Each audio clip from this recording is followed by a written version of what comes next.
श्री भगीरथ जी इक्वा कुवंशीय सम्राट दिलीप के पुत्र ही भगीरथ नाम से विख्यात हुए। उनकी पूर्व पुरुषों ने कपिल की क्रोधाग्नि से भस्मीभूत सगर पुत्रों का उद्धार करने के लिए गंगा जी को लाने की बड़ी चेष्टा की और तपस्या करते करते प्राण त्याग दिए, परंतु कृतकार्य न हुए। जब महाराज भगीरथ राज्य सिंहासन पर आरूढ़ हुए, ये बड़े प्रतापशाली राजा थे। ये देवताओं की सहायता करने के लिए स्वर्ग में जाते और इंद्र के साथ उनके सिंहासन पर बैठकर सोमरस पान करते। इनकी प्रजा सब प्रकार से सुखी थी। इनकी उदारता, प्रजावत्सलता और न्यायशीलता की प्रख्याति घर घर में थी। इनके मन में यदि कोई चिंता थी तो यही कि अब तक भूतल पर गंगा जी नहीं आई और मेरे पूर्वजों का उद्धार नहीं हुआ। एक दिन उन्होंने राज्यभार मंत्रियों को सौंप दिया और स्वयं तपस्या करने के लिए निकल पड़े। गोकर्ण नामक स्थान पर जाकर उन्होंने घोर तपस्या की। ब्रह्मा जी ने संतुष्ट होकर इनसे वर मांगने को कहा।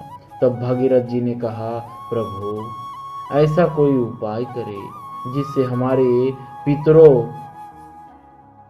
को 2 अंजलि गंगा जल मिल जाए और गंगा जी आकर उनकी राख को सींच दे, तब उनके उद्धार में कोई शंका नहीं रह जाएगी। ब्रह्मा जी ने कहा, हिमालय की ज्येष्ठ कन्या गंगा शीघ्र पृथ्वी पर अवतीर्ण होगी, अतः उनका वेग धारण करने के लिए महादेव की आराधना करो। हम तुम्हारी मनोकामना तभी पूर्ण हो सकेगी। तत्पश्चात पैर के एक अंगूठे पर खड़े रहकर उन्होंने 1 वर्ष तक शिव जी की आराधना की।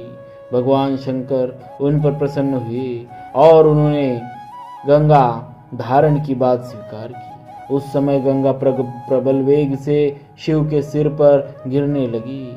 वे मन में ऐसा सोच रही थी कि अपने प्रबल वेग में बहाकर शिव जी को भी रसातल ले जाओ। महादेव उनके मन की बात जानकर बड़े कुपित हुए और अपने जटा जाल में उन्हें छिपा दिया।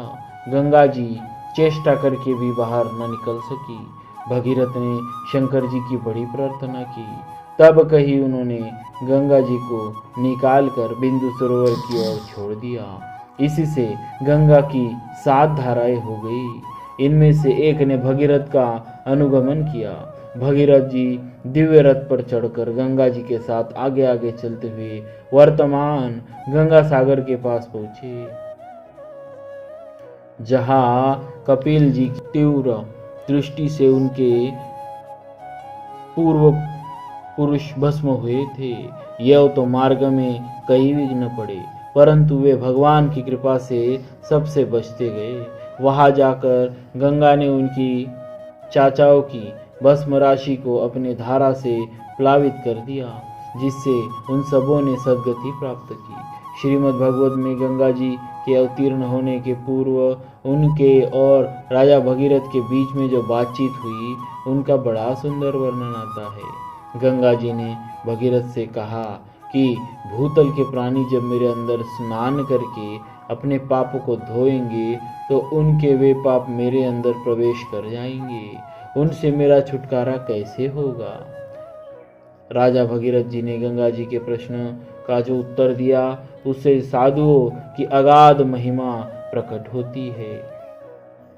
भगीरथ जी ने कहा, जिनकी विषय वासना निर्मूल हो गई है और जो शांत, ब्रह्मनिष्ठ और एवं संसार को पावन करने वाले हैं, ऐसे महापुरुष जब तुम्हारे अंदर स्नान करेंगे तो उनके अंग स्पर्श से तुम्हारे अंदर प्रविष्ट हुए सारे पातक धुल जाएंगे, क्योंकि सारे पातकों का नाश करने वाले श्री हरि उनके सहृदय में सदा विराजमान रहते हैं। जगत को पावन करने वाली श्री गंगा जी भी जिनके स्पर्श से पवित्र होती है, उन संतों की महिमा कहाँ तक वर्णन किया जाए।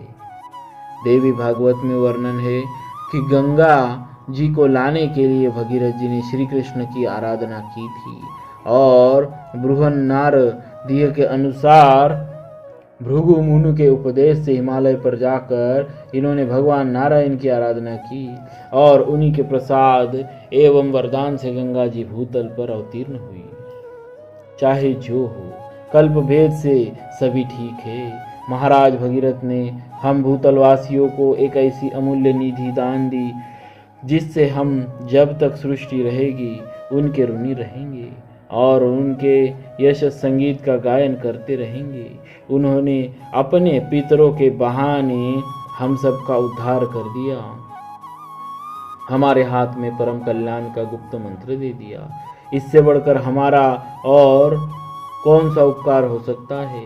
विभिन्न पुराणों में इनके विभिन्न पुत्रों का वर्णन आता है और इनकी पितृभक्ति, गुरु भक्ति एवं भगवत भक्ति का बड़ा सुंदर वर्णन मिलता है। पुराणों द्वारा उनका अनुशीलन किया जा सकता है। बोलिए श्री भगीरथ जी महाराज की जय, श्री भक्तवत्सल भगवान की जय।